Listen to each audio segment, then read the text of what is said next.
سجدے سہو کا طریقہ یہ ہے کہ تشہد انسان پوری پڑھے اتحیات سے لے کر آخر تک،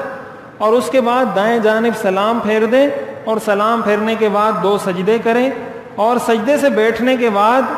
اتحیات پڑھے، پھر درود شریف پڑھے، پھر دعا، اور پھر سلام دونوں جانب پھیر دے۔ یہ سجدہ سہو کا طریقہ ہے۔ اگر کسی شخص نے دعا پڑھ کر دونوں جانب سلام پھیر دیے اور اب اس کو یاد آیا کہ مجھ پہ تو سجدہ سہو لازم تھا، مثال کے طور پر اس نے سورت نہیں ملائی تھی سورہ فاتحہ کے ساتھ، اور اس نے پوری سورہ اتحیات درود شریف پوری پڑھنے کے بعد دونوں طرف سلام پھیر دیا، اب اس کو یاد آیا ہے، تو اگر اس نے ابھی تک کوئی ایسا کام نہیں کیا جس سے نماز فاسد ہو جاتی ہے، مثلا اس نے ابھی تک اپنا سینہ قبلے سے نہیں پھیرا،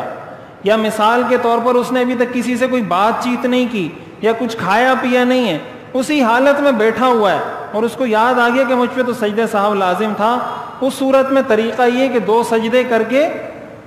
اسی حالت میں چلا جائے، 2 سجدے کر لے اور بیٹھ کر دوبارہ اتحیات آخر تک اور درود شریف پوری دعا پڑھ کر سلام پھیر دے۔ تو اگر دونوں سلام پھیرنے کے بعد بھی کسی کو یاد آیا ہے لیکن اس نے نماز ختم ہونے کے بعد اب تک کوئی ایسا کام نہیں کیا جو نماز کو فاسد کر دے، تو اس صورت میں بھی وہ 2 سجدے کر کے دوبارہ اتحیات درود شریف اور دعا پڑھ کر نماز مکمل کر لے۔ اسی طرح اگر کوئی 4 رکعت نماز پڑھ رہا تھا اور 3 رکعت پر اس نے سلام پھیر دیا، دونوں جانب سلام پھیر دیا، اور دونوں جانب سلام پھیرنے کے بعد اس کو یاد آیا کہ میں نے تو 4تھی رکعت پڑھی ہی نہیں،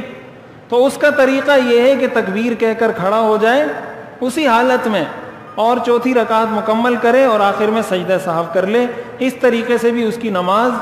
مکمل ہو جائے گی، لیکن اس میں بھی وہی شرط ہے کہ سلام پھیرنے کے بعد اس نے کوئی ایسا کام نہ کیا ہو جس سے نماز فاسد ہو جاتی ہے۔